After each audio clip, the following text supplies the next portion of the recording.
ಸ್ನೇಹಿತರೆ, ಎಲ್ರಿಗೂ ನಮಸ್ಕಾರ. ಈ ವಿಡಿಯೋ ಆರಂಭ ಮಾಡಲಿಕ್ಕಿಂತ ಮುಂಚೆ ಯಾರೆಲ್ಲ ಹೊಸದಾಗಿ ನಮ್ಮ ವಾಹಿನಿನೇ ನೋಡ್ತಾ ಇದ್ದೀರೋ ಕೂಡಲೇ ಸಬ್ಸ್ಕ್ರೈಬ್ ಮಾಡಿ, ಹಾಗೆಯೇ ನಿಮ್ಮೆಲ್ಲ ಸ್ನೇಹಿತರಿಗೂ ಶೇರ್ ಮಾಡಿ. ಒಂದು ಭಾಳ ಪ್ರಮುಖವಾದಂಥ ಅಪ್ಡೇಟ್ಸ್ ಬರ್ತಾ ಇದೆ. ಸೊ ವಿಡಿಯೋ ತಮ್ನೇನಲ್ಲಿ ನಾನು ಎಲ್ಲ ಬೆಳವಣಿಗೆ ಅಂದರೆ ಲಾಸ್ಟ್ ಫ್ಯೂ ಮಂತ್ಸಿಂದ ಅಥವಾ ಲಾಸ್ಟ್ ಫ್ಯೂ ಡೇಸಿಂದ ಎಜುಕೇಷನ್ಗೆ ಸಂಬಂಧಪಟ್ಟ ಹಾಗೆ ಅಥವಾ ನೇಮಕಾತಿಗಳಿಗೆ ಸಂಬಂಧಪಟ್ಟ ಹಾಗೆ ಅಥವಾ ಶೈಕ್ಷಣಿಕ ವ್ಯವಸ್ಥೆಗಳಿಗೆ ಸಂಬಂಧಪಟ್ಟ ಹಾಗೆ ಏನೆಲ್ಲ ಚರ್ಚೆಗಳು, ಸುದ್ದಿಗಳು, ಮಾಹಿತಿಗಳು ಬರ್ತಾ ಇದೆಯೋ ಇವೆಲ್ಲವನ್ನು ನೋಡ್ತಾ ಇದ್ದಾರೆ. ಸೊ ಹೈಸ್ಕೂಲ್ ಶಿಕ್ಷಕರ ನೇಮಕಾತಿ ಅಂತ ಏನು ಕರೀತಾರೆ, ಅಥವಾ ಒಂದು ಎಕ್ಸಾಮನ್ನು ಬರೀಬೇಕು ಅಂತ ಸಾಕಷ್ಟು ವರ್ಷಗಳಿಂದ ಏನು ಆಸ್ಪಿರೆಂಟ್ಸ್ ವೆಯ್ಟ್ ಮಾಡ್ತಾ ಇದ್ದಾರೆ. ಸೊ ಎಲ್ಲೋ ಒಂದು ಕಡೆ ಕ್ವಾಲಿಟಿ ಎಜುಕೇಷನ್ ಪ್ರೊವೈಡ್ ಮಾಡಲೇಬೇಕು ಅಂತಕ್ಕಂಥ ನಿಟ್ಟಿನಲ್ಲಿ TET ಮತ್ತು PGಯನ್ನು ಕಂಪಲ್ಸರಿ ಮಾಡ್ಬೋದು, ಅಥವಾ ಅರ್ಹತೆಯನ್ನು ಹೊಂದಿರಬೇಕು ಅಂತಕ್ಕಂಥ ಒಂದಷ್ಟು ಮಾನದಂಡಗಳು ಮುಂದೆ ಬರ್ಬೋದು. ಸೊ ನಾನು ಹೇಳ್ತೀನಿ ನಿಮಗೆ ಏನಕ್ಕೆ ಮಾತನ್ನು ಹೇಳ್ತಾ ಇದೆ ಅಂತಂದ್ಬಿಟ್ಟು. ಸೊ ಒಂದು 5 ರಿಂದ 10 ನಿಮಿಷ ಟೈಮ್ ಇದ್ದರೆ ದಯಮಾಡಿ ಈ ವಿಡಿಯೋಗೆ ಸ್ಯಾಕ್ರಿಫೈಸ್ ಮಾಡಿ. Let's start. ಇಲ್ಲಿ ನೋಡಿ, ಇಲ್ಲಿ ಫಸ್ಟ್ ಹೆಡಿಂಗಲ್ಲಿ ಹೇಳ್ತಾರೆ, ಅಂದರೆ ನಾಳೆ ನಡೀತಕ್ಕಂಥ ಒಂದು ಸಚಿವ ಸಂಪುಟ ಸಭೆಯಲ್ಲಿ ಈ ನೂತನ ಎಜುಕೇಷನ್ ಪಾಲಿಸಿ ಅಥವಾ ಈ ರಾಜ್ಯ ಶಿಕ್ಷಣ ನೀತಿ ಅಂತ ಏನಿದೆ ಹೊಸದಾಗಿ ಆಗಿರುವಂಥದ್ದು 2-3 ಇಯರ್ಸ್ ಬ್ಯಾಕೇ ಮಾಡಿತ್ತು. ಅದನ್ನು 2023 ಅಕ್ಟೋಬರ್ 11ನೇ ತಾರೀಕಲ್ಲಿ ಶಿಕ್ಷಣ ತಜ್ಞರಾದಂಥ ಸುಖದೇವ್ ತೋರಟ್ ಅವರ ಒಂದು ಹ್ಯಾಂಡ್ ಓವರ್ನಲ್ಲಿ ಇದು ಮಾಡಿತ್ತು. ಈಗ ಅವೆಲ್ಲವನ್ನು ಅಂತಿಮಗೊಳಿಸಲಿಕ್ಕೆ ನಾಳೆ ಸಚಿವ ಸಂಪುಟ ಸಭೆಯನ್ನು ಇಟ್ಕೊಂಡಿದ್ದಾರೆ. ಅಲ್ಲಿ ಒಂದಷ್ಟು ತೀರ್ಮಾನಗಳು ಹೊರಬರುತ್ತೆ. ಅದರಲ್ಲಿ ಭಾಳ ಪ್ರಮುಖವಾಗಿ ಇಲ್ಲಿ PUC ಅಂತ ಕರೀಲಿಕ್ಕೆ ಮಾನದಂಡಗಳು ಸಿಗ್ತಾ ಇಲ್ಲ. ಅದು ಹೇಳ್ತೀನಿ ನಿಮಗೆ ಏನಾಗ್ತಾಯಿದೆ ಅಂತ ಅಂದ್ಬಿಟ್ಟು. ನೋಡಿ, ಹೆಡ್ಡಿಂಗಲ್ಲಿ 8ನೇ ಕ್ಲಾಸ್ವರೆಗೆ ಪ್ರಾಥಮಿಕ ಅಂತೆ, ಅರ್ಥ ಮಾಡ್ಕೊಳ್ಳಿ. ಟಿಲ್ 8th ಸ್ಟ್ಯಾಂಡರ್ಡ್ ತನಕ ಪ್ರಾಥಮಿಕ, ಅದು ಇನ್ನು 12th ತನಕ 12ನೇ ಕ್ಲಾಸ್ವರೆಗೆ ಹೈಸ್ಕೂಲು. ಈಗ PUC ಅಂದರೆ ಏನು ಹಾಗಿದ್ರೆ ಪ್ರೀ ಯೂನಿವರ್ಸಿಟಿ ಕೋರ್ಸ್ ಹೇಗೆ ಕತೆ ಇದು? ರಾಜ್ಯದ ನೂತನ ಶಿಕ್ಷಣ ನೀತಿ ಅಂತ ಹೇಳ್ತಾ ಇದ್ದಾರೆ ಇದನ್ನು. ನೋಡಿ, ಎಲ್ಲಿಂದ 8ನೇ ಕ್ಲಾಸ್ವರೆಗೆ ಪ್ರಾಥಮಿಕ, 12ನೇ ಕ್ಲಾಸ್ ತನಕ ಹೈಸ್ಕೂಲು, ಅಥವಾ ಇಲ್ಲಿ ಏನೇನು ಚೇಂಜಸ್ ಮಾಡಲಿಕ್ಕೆ ಹೊರಟಿದ್ದಾರೆ ಈಗ. ಸೊ ನಾಳೆ ಸಚಿವ ಸಂಪುಟ ಸಭೆಯಲ್ಲಿ ನಿರ್ಣಯ ಆಗ್ತಕ್ಕಂಥ ಸಾಧ್ಯತೆ ಇದೆ. ನೋಡಿ, ಇಲ್ಲಿ ಓದ್ಬಿಡ್ತೀನಿ. ಈಗ ನರೇಂದ್ರ ಮೋದಿ ನೇತೃತ್ವದ ಕೇಂದ್ರದ NDA ಸರ್ಕಾರ ಈಗಾಗಲೇ ಜಾರಿಗೊಳಿಸಿರತಕ್ಕಂಥ ರಾಷ್ಟ್ರೀಯ ಶಿಕ್ಷಣ ನೀತಿಯನ್ನು NEP ಸಂಪೂರ್ಣವಾಗಿ ಹಿಂಪಡೆದು ಕರ್ನಾಟಕಕ್ಕೆ ಪ್ರತ್ಯೇಕ ರಾಜ್ಯ ಶಿಕ್ಷಣ ನೀತಿಯನ್ನು ರಾಜ್ಯ ಸರ್ಕಾರ ಘೋಷಿಸುವ ಸಾಧ್ಯತೆ ಇದೆ. ಇವರು ಅಧಿಕಾರಕ್ಕೆ ಬಂದಾಗಲಿಂದ NEP ಬೇಡ, ನಮ್ಮ ಸ್ಟೇಟ್ಗೆ ನಾವು NEP SEP ಮಾಡ್ಕೋತೀವಿ, that is state education policy ಮಾಡ್ತಾಯಿದ್ದೀವಿ ಅಂತ ಅಲ್ಲಿಂದ ಅನ್ನೋದು ಅಂದ್ಕೊಂಡು ಬರ್ತಾಯಿದ್ರು. ಮುಖ್ಯಮಂತ್ರಿ ಸಿದ್ದರಾಮಯ್ಯ ಅಧ್ಯಕ್ಷತೆಯಲ್ಲಿ ಮೇ 7ನೇ ತಾರೀಕು ಗುರುವಾರ, ಅಂದರೆ ನಾಳೆ ನಡೀತಕ್ಕಂಥ ರಾಜ್ಯ ಸಚಿವ ಸಂಪುಟ ಸಭೆಯಲ್ಲಿ ರಾಜ್ಯ ಶಿಕ್ಷಣ ನೀತಿ ಆಯೋಗವು ನೀಡಿರತಕ್ಕಂಥ ಅಂತಿಮ ವರದಿಯ ಕುರಿತಂತೆ ಪರಾಮರ್ಶೆ ನಡೆಯುವ ಸಾಧ್ಯತೆಗಳಿದ್ದು, ಇದರ ಬೆನ್ನಲ್ಲೇ ಮುಂದಿನ ವರ್ಷದ ಶೈಕ್ಷಣಿಕ ವರ್ಷದ ಆರಂಭಕ್ಕೂ ಮೊದಲೇ, ಈಗ 26-27 ಏನು ಅಕಾಡೆಮಿಕ್ ಇಯರ್ ಬರ್ತಾ ಇದೆ, ಅದರ ಆರಂಭಕ್ಕೂ ಮೊದಲೇ ಹೇಗಾದರೂ ಮಾಡಿ ಈ ಕರ್ನಾಟಕ ರಾಜ್ಯ ಶಿಕ್ಷಣ ನೀತಿ ದಟ್ ಈಸ್ KSEP ಇದನ್ನು ಡಿಕ್ಲರೇಷನ್ ಮಾಡ್ತಕ್ಕಂಥ ನಿರೀಕ್ಷೆಗಳಿದೆ ಅಂತಕ್ಕಂಥದ್ದು ಮಾಹಿತಿ ಬರ್ತಾ ಇದೆ. ಸೊ ಏನು ಹಾಗಾದರೆ ನೂತನ ರಾಜ್ಯ ಶಿಕ್ಷಣ ನೀತಿ ಅಂದರೆ ಏನು, ಇಲ್ಲಿ ಏನಿರುತ್ತೆ, ಹಾಗಿದ್ರೆ ಏನು ಹೊಸದಾಗಿ ಏನು ಬದಲಾವಣೆ ಮಾಡಿದ್ದಾರೆ? Let's see. ರಾಜ್ಯದಲ್ಲಿ ಸಿದ್ದರಾಮಯ್ಯನವರ ನೇತೃತ್ವದ ಕಾಂಗ್ರೆಸ್ ಸರ್ಕಾರ ಅಸ್ತಿತ್ವಕ್ಕೆ ಬಂದ ಬೆನ್ನಲ್ಲೇ ನೋಡಿ 2023ರಲ್ಲಿ ನಾನು ಆರಂಭದಲ್ಲಿ ಹೇಳಿದ್ನಲ್ಲ, 2023 ಅಕ್ಟೋಬರ್ 11ನೇ ತಾರೀಕು ಶಿಕ್ಷಣ ತಜ್ಞರಾದಂಥ ಪ್ರೊಫೆಸರ್ ಸುಖದೇವ್ ತೋರಟ್ ಅವರ ನೇತೃತ್ವದಲ್ಲಿ ರಾಜ್ಯ ಶಿಕ್ಷಣ ನೀತಿ ಆಯೋಗವನ್ನು ರಚನೆ ಮಾಡಲಾಗಿತ್ತು. ಇದೆಲ್ಲ ನಿಮಗೆ ಗೊತ್ತೇ ಇದೆ.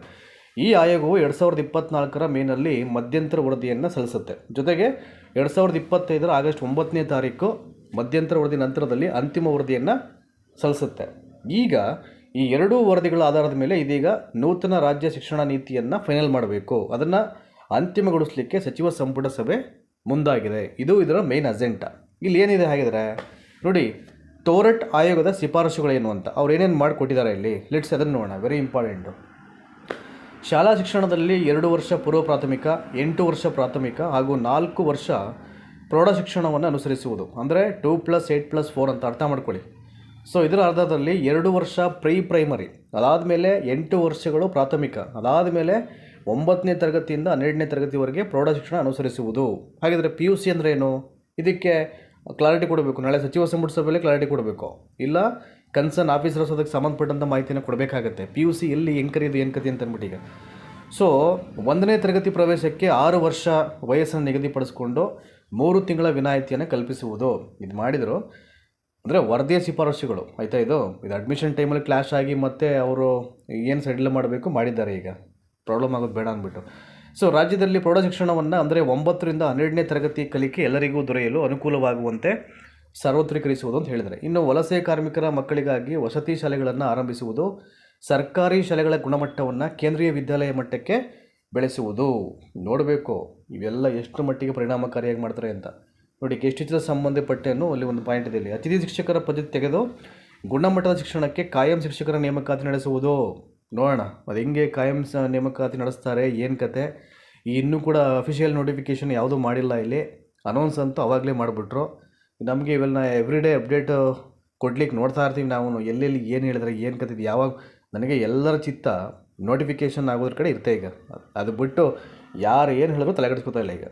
ಓನ್ಲಿ ನೋಟಿಫಿಕೇಷನ್ ಮಾಡಿ ಮೊದಲು, ಅವಾಗ ಟ್ರಸ್ಟ್ ಮಾಡ್ತೀವಿ ಅಂತ, ಆಯಿತಾ. ಹಾಗಾಗಿ ಹೇಳಿದ್ರಲ್ಲ, ಗೆಸ್ಟ್ ಟೀಚರ್ಸ್ ಕಲ್ಚರೇ ಬೇಡ, ಅದು ತೆಗೆದುಬಿಟ್ಟು ಕಾಯಂ ಶಿಕ್ಷಕರ ನೇಮಕಾತಿ ಮಾಡಿ, ಖಂಡಿತವಾಗ್ಲೂ ಮಾಡಿ.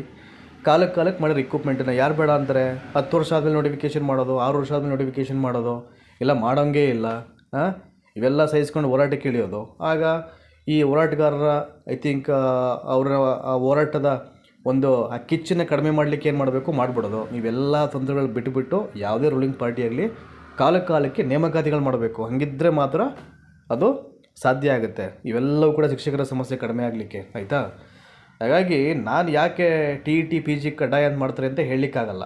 ನೋಡಿ, ಇವೆಲ್ಲವೂ ಈಗ ಕ್ವಾಲಿಟಿ ಎಜುಕೇಷನ್ ಪ್ರೊವೈಡ್ ಮಾಡಬೇಕು ಅಂತಕ್ಕಂಥ ನಿಟ್ಟಿನಲ್ಲಿ ಹೇಳಲಿಕ್ಕೆ ಬರಲ್ಲ. ಇದು ಮುಂಚೆ ಎಲ್ಲ ಏನಾಗ್ತಿತ್ತು ನೋಡಿ, ಈಗ ಹೈಸ್ಕೂಲ್ ನೇಮಕಾತಿಗೆ ಸಂಬಂಧಪಟ್ಟಂಥ ಒಂದಷ್ಟು ಚರ್ಚೆಗಳು ಮಾಡಿದಾಗ ಕೆಲವೊಂದು ಅಸೆಂಬ್ಲಿಗಳಲ್ಲಿ ಅಪೋಸಿಷನ್ ಲೀಡರ್ ಅವರಾಗಲಿ ಅಥವಾ ಕ್ವಶನ್ ಅವರ್ಸಲ್ಲಿ ಅಸೆಂಬ್ಲಿಲೇ ಡಿಸ್ಕಷನ್ ಆಗ್ತಕ್ಕಂಥ ಒಂದು ಸಂದರ್ಭಗಳಲ್ಲಿ ಹೇಳಿದರು. ಯೂಶಲಿ ಎಲ್ಲ ಯಾವುದೇ ಹೊಸ ಮಾನದಂಡ ಇಲ್ಲ ಹೈಸ್ಕೂಲ್ ಶಿಕ್ಷಕರ ನೇಮಕಾತಿಗೆ. ಸೊ ಹಳೆಯ CNR ಏನಿದೆ ಅದ್ರ ಪ್ರಕಾರ ಮಾಡಬೇಕು ಅಂತಕ್ಕಂಥದ್ದನ್ನು ಅವಾಗಿತ್ತು ಅದು. ಬಟ್ ಇವೆಲ್ಲ ಬೆಳವಣಿಗೆ ನೋಡ್ತಾ ಇದ್ದರೆ ಹೇಳಲಿಕ್ಕಾಗಲ್ಲ. ಸೊ PG ಮತ್ತು TETಯನ್ನು ಕೇಳ್ಬೋದು ಹೈಸ್ಕೂಲ್ ಶಿಕ್ಷಕರ ನೇಮಕಾತಿಗೆ. ಹಾಗಾಗಿ ಈಗ ತುಂಬ ಜನ ಐ ಥಿಂಕ್ ನಮ್ಮದು ಮಾಡಿಲ್ಲ, ಆಗಿಲ್ಲ, ಹಾಗೆ ಹೀಗೆ ಅಂತ ಹೇಳಲಿಕ್ಕೆ ಬರಲ್ಲ ಅದನ್ನು. ಸೊ ಏನಾದರೂ ಅರ್ಹತಾ ಪರೀಕ್ಷೆಗಳು ಕಾಲ್ಫರ್ ಆಯಿತು ಅಂತಂದರೆ ಅದು ಒಂದೇ ಟೈಮ್ದಲ್ಲಿ ಮಾಡ್ಕೊಳ್ಳೇಬೇಕಾಗುತ್ತೆ, ಬೇರೆ ಆಪ್ಷನ್ಸ್ ಇರಲ್ಲ, ಆಯಿತಾ. ಸೊ ನೆಕ್ಸ್ಟು ನೋಡಿ, ಇದಕ್ಕೆ ಸಂಬಂಧಪಟ್ಟಂಥ ಮತ್ತೊಂದು ರಿಪೋರ್ಟ್ಸ್ ಇದೆ ಇಲ್ಲಿ. ಅದೇ ಈಗ ಏನು ಹೇಳಿದೆ ಅದೇನೆ, ಥೋರಟ್ ಆಯೋಗದ ಶಿಫಾರಸುಗಳು ಈಗ ಹೇಳಿದ್ನಲ್ಲ. ಇಲ್ಲಿ ಎಕ್ಸ್ಟ್ರಾ ಪಾಯಿಂಟ್ ಏನು ಹೇಳಿದರೆ, ಇಲ್ಲಿ ಕಲ್ಯಾಣ ಕರ್ನಾಟಕದಂತಹ ಹಿಂದುಳಿದ ಪ್ರದೇಶಗಳಲ್ಲಿ ಉನ್ನತ ಶಿಕ್ಷಣದ ಪ್ರವೇಶದ ಪ್ರಮಾಣವನ್ನು ಹೆಚ್ಚಿಸುವುದು ಮತ್ತು ಅದಕ್ಕಾಗಿ ದುರ್ಬಲ ವರ್ಗದವರಿಗೆ ಇನ್ಸ್ಪೈರ್ ಮಾಡುವುದು ಅಥವಾ ಪ್ರೇರಣೆಯನ್ನು ನೀಡುವುದು ಅಂತ ಹೇಳಿದ್ದಾರೆ. ಇನ್ನು ವಿಶ್ವವಿದ್ಯಾಲಯಗಳು ಸೇರಿದಂತೆ ಉನ್ನತ ಶಿಕ್ಷಣ ಸಂಸ್ಥೆಗಳಲ್ಲಿ ಖಾಲಿ ಇರುವ ಬೋಧಕ ಮತ್ತು ಬೋಧಕೇತರ ಹುದ್ದೆಗಳನ್ನು ಆದ್ಯತೆಯ ಮೇರೆಗೆ ಭರ್ತಿ ಮಾಡುವುದು, ಅಂದರೆ ಪ್ರಯಾರಿಟಿ ಬೇಸಲ್ಲಿ. ಡಿಜಿಟಲ್ ಮತ್ತು ಭೌತಿಕ ಶಿಕ್ಷಣದ ಮೂಲಸೌಕರ್ಯವನ್ನು ವೃದ್ಧಿಗೊಳಿಸುವುದು, ಅದನ್ನು ಡೆವಲಪ್ ಮಾಡಲಿಕ್ಕೆ ಸಿದ್ಧತೆಯನ್ನು ಮಾಡ್ತಾ ಇದ್ದಾರೆ. ಇನ್ನು ಮಾತೃಭಾಷೆಗೆ ಒತ್ತು, ದ್ವಿಭಾಷಾ ನೀತಿ ಅಂತ ಹೇಳಿದ್ದಾರೆ. ಸೊ ಏನಿದೆ, what is that? Next upcoming academic ಇಯರಿಂದ 5ನೇ ತರಗತಿಯವರೆಗೆ ಕಡ್ಡಾಯವಾಗಿ ಮಾತೃಭಾಷೆ ಶಿಕ್ಷಣ ಕೊಡಬೇಕು ಅಂತ. ನೆಕ್ಸ್ಟು 12ನೇ ತರಗತಿಯವರೆಗೆ ಕನ್ನಡ ಅಥವಾ ಮಾತೃಭಾಷೆ ಶಿಕ್ಷಣದ ಮಾಧ್ಯಮವನ್ನಾಗಿ ಘೋಷಿಸುವ ಸಾಧ್ಯತೆ ಇದೆ. ಅದೇ ನಾಳೆ ಇವೆಲ್ಲ ತೀರ್ಮಾನಗಳಾಗುತ್ತೆ, ಗೊತ್ತಾಗುತ್ತೆ ಅದು. ಇನ್ನು ನೋಡಿ, ಈಗ ಜಸ್ಟ್ ಮೊನ್ನೆ ಒಂದು ದೊಡ್ಡ ಚರ್ಚೆಗಳಾಯ್ತಲ್ಲ ಈಗ ಮಾಡಿದಂಥ ನಿರ್ಧಾರಗಳಿಂದಾಗಿ SSLC ಪರೀಕ್ಷಾ ವೇಳೆ ಹಿಂದಿ ಪರೀಕ್ಷೆ ರದ್ದುಪಡಿಸಿದ ನಿರ್ಧಾರವನ್ನು ಬರುವ ಶೈಕ್ಷಣಿಕ ವರ್ಷದ ಆರಂಭದಲ್ಲೇ ಘೋಷಣೆ ಮಾಡಿ ಕಾನೂನು ತೊಡಕು ನಿವಾರಿಸುವ ಸಾಧ್ಯತೆ ಇದೆ. ಏನೇ ಮಾಡಬೇಕಾದ್ರೂ ಬಿಫೋರ್ ಅಕಾಡೆಮಿಕ್ ಇಯರ್ ಮಾಡಬೇಕು. ಆದರೆ ವಿದ್ಯಾರ್ಥಿಗಳ ಭವಿಷ್ಯಕ್ಕೆ ಯಾವುದು ಸೂಕ್ತ ಅಂತ ಅನಿಸುತ್ತೆ ಆ ಯೋಜನೆಯನ್ನು ಮಾಡಿದ್ರೆ ಯಾವತ್ತಿಗೂ ತಪ್ಪಾಗಲ್ಲ. ಅದನ್ನು ಬಿಟ್ಬಿಟ್ಟು ಎಗೇನ್ಸ್ಟಾಗಿ ಏನು ಮಾಡಲಿಕ್ಕೆ ಹೋಗ್ಬಿಡೋದು, ಅದೇ ಪ್ರಾಬ್ಲಮ್ ಆಗುವಂಥದ್ದು. ಸೊ ಅಲ್ಲದೆ ರಾಜ್ಯದ ಖಾಸಗಿ ಶಿಕ್ಷಣ ಸಂಸ್ಥೆಗಳ ಮೇಲೆ ನಿಯಂತ್ರಣಕ್ಕೆ ಮಹತ್ವದ ಮಾರ್ಪಾಡುಗಳನ್ನು ಮಾಡುವ ಸಾಧ್ಯತೆ ಇದೆ.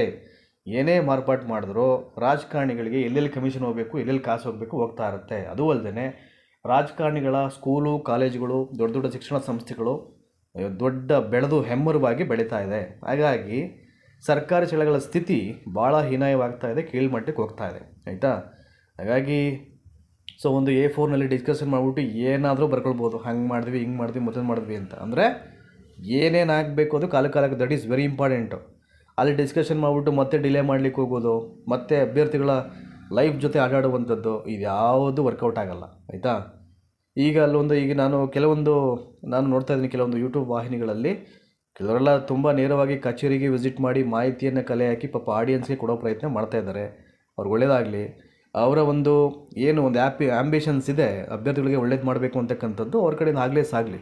ಸೊ ಯಾರು ಒಳ್ಳೇದು ಮಾಡ್ತಕ್ಕಂಥ ಮನಸ್ಸಿರುತ್ತೋ ಅವ್ರಿಗೆ ಯಾವಾಗಲೂ ಒಳ್ಳೆಯದನ್ನೇ ಬಯಸಬೇಕು, ಆಯಿತಾ. ಸೊ ನಾನಂತೂ ಹಾಗೇನೆ, ಯಾರೇ ಒಂದು ಸಣ್ಣ ಒಳ್ಳೆ ಪ್ರಯತ್ನ ಮಾಡಿದ್ರೂ ಆ ಪ್ರಯತ್ನಕ್ಕೆ ಜಯ ಸಿಗಲಿ ಅಂತಕ್ಕಂಥದ್ದು ನಮ್ಮ ಹಾರೈಕೆ ಆಗಿರುತ್ತೆ, ಆಶಯ ಆಗಿರುತ್ತೆ. ಅದಕ್ಕೆ ಕೆಲವೊಂದು ಪೋಸ್ಟನ್ನು ಕನ್ಫರ್ಮ್ ಮಾಡಲ್ಲ ಅಂತಕ್ಕಂಥ ಸುದ್ದಿಗಳು ಅವ್ರು ಮಾತಾಡ್ತಾಯಿದ್ರು ವಾಹಿನಿಯಲ್ಲಿ. ನೋಡೋಣ ನಾಳೆ ಸಚಿವ ಸಂಪುಟದಲ್ಲಿ ಏನಾದ್ರು ಗೊತ್ತಾಗುತ್ತೋ. ಇಲ್ಲಿ ಏನಾಗ್ಬಿಟ್ಟಿದೆ, ತುಂಬ ಜನ ಆಸ್ಪಿರೆಂಟ್ಸ್ಗೆ ಈ ನಂಬರ್ ಆಫ್ ಪೋಸ್ಟ್ ಕನ್ಫ್ಯೂಸ್ ಇರುವಂಥದ್ದು. ಎಷ್ಟು ಮಾಡಿದ್ರೆ ಎಕ್ಸಾಕ್ಟ್ ಪರ್ಟಿಕ್ಯುಲರ್ ನಂಬರ್ ಡಿಜಿಟ್ ಎಷ್ಟು ಗೊತ್ತಾಗ್ತಿಲ್ಲ. ಅದು ಯಾರು ಹೇಳಲಿಕ್ಕಾಗಲ್ಲ. ಅದು ನೋಟಿಫಿಕೇಷನ್ ಬಂದರೆ ಮಾತ್ರ ನಿಮಗೆ ಗೊತ್ತಾಗ್ಬಿಡೋದು. ಅಲ್ಲಿವರೆಗೂ ವೆಯ್ಟ್ ಮಾಡಲೇಬೇಕಾಗುತ್ತೆ. ಹಾಗಾಗಿ ಇದೆಲ್ಲ ಹೇಳಿದ್ನಿ, ದಯಮಾಡಿ ಈ ಹೈಸ್ಕೂಲ್ ಶಿಕ್ಷಕರ ನೇಮಕಾತಿಗೆ ಇನ್ ಕೇಸ್ ನೋಟಿಫಿಕೇಷನ್ ಮಾಡಿದ್ರೆ ಏನಾದರೂ ಚೇಂಜಸ್ ಮಾಡಿ. ಏಕೆಂದರೆ ಯಾವಾಗ ಏನೆಲ್ಲ ಬದಲಾವಣೆಗಳಾಗುತ್ತೋ ಯಾರೂ ನಿರೀಕ್ಷೆ ಮಾಡೋಕ್ಕಾಗಲ್ಲ. ಈ ಕ್ಯಾಬಿನೆಟ್ ಮೀಟಿಂಗ್ ಆಗಲಿ ಮತ್ತೊಂದಾಗಲಿ ಇಲ್ಲೆಲ್ಲ ಏನು ಮಾತಾಡ್ತಾರೋ ಡಿಸ್ಕಸ್ ಮಾಡ್ತಾರೋ ಅಲ್ಲಿ ಯಾರು ಅಟೆಂಡ್ ಮಾಡಿರ್ತಾರೆ ಅವ್ರಿಗಷ್ಟೇ ಗೊತ್ತಿರುತ್ತೆ, ಬೇರೆ ಯಾರಿಗೆ ಗೊತ್ತಿರುತ್ತಲ್ಲಿ. ಅವರೆಲ್ಲ ಅದಾದ ನಂತರದಲ್ಲಿ ಸುದ್ದಿಗೋಷ್ಠಿಯನ್ನು ಕರೆದು ಅಲ್ಲಿ ಹೇಳಿದಾಗ ಮಾತ್ರ ಅಲ್ಲಿ ಏನು ಮಾತಾಡಿದ್ರು ಏನು ಕತೆ ಎಲ್ಲವೂ ಡಿಸ್ಕ್ಲೋಸ್ ಆಗೋದು, ಆಯಿತಾ. ಅದೇ ಥರ ನೋಟಿಫಿಕೇಷನ್ ಅಲ್ಲಿ ಮಾತ್ರ ನಿಮಗೆ ಗೊತ್ತಾಗುತ್ತೆ. ಈಗ ನೋಡಿ 2022ರಲ್ಲಿ 15,000 ಪೋಸ್ಟು ಕ್ಲಿಯರ್ ಕಟ್ಟಾಗಿ ಮೆನ್ಷನ್ ಮಾಡಿದ್ರು ಅಲ್ಲಿ, ಆಯಿತಾ. ಹಾಗಾಗಿ ಇಲ್ಲೂ ಅಷ್ಟೇ ನೀವು ಎಡಿಟಿಂಗ್ ಮಾಡ್ತೀರಾ, ಎಕ್ಸಾಕ್ಟ್ ನಂಬರ್ ಗೊತ್ತಿಲ್ಲ ಈಗ ಯಾರಿಗೆ ಎಷ್ಟು ಅಂತ. ಈಗ ಅವ್ರು ಹೇಳ್ತಾರೆ 5,000, 5,500, 5,800 ಹೀಗೆಲ್ಲ. ಹಾಗಾಗಿ ಸೊ ಅಥೆಂಟಿಕೇಟ್ ಡಾಕ್ಯುಮೆಂಟ್ ಬಂದಾಗಲೇ ಎಲ್ಲವೂ ಗೊತ್ತಾಗುತ್ತೆ. ನೋಡೋಣ ಏನಾದರೂ ಮಾಹಿತಿ ಬಂತಂದ್ರೆ ಖಂಡಿತವಾಗ್ಲೂ ಅದು ಕಲೆ ಹಾಕಿ ನಿಮಗೆ ಹೇಳೋ ಪ್ರಯತ್ನ ಅಂತೂ ಇದ್ದೇ ಇರುತ್ತೆ. ಸೊ ಧನ್ಯವಾದ ಇಷ್ಟೊತ್ತು ಈ ವಿಡಿಯೋನ ವಾಚ್ ಮಾಡೋದಕ್ಕೆ.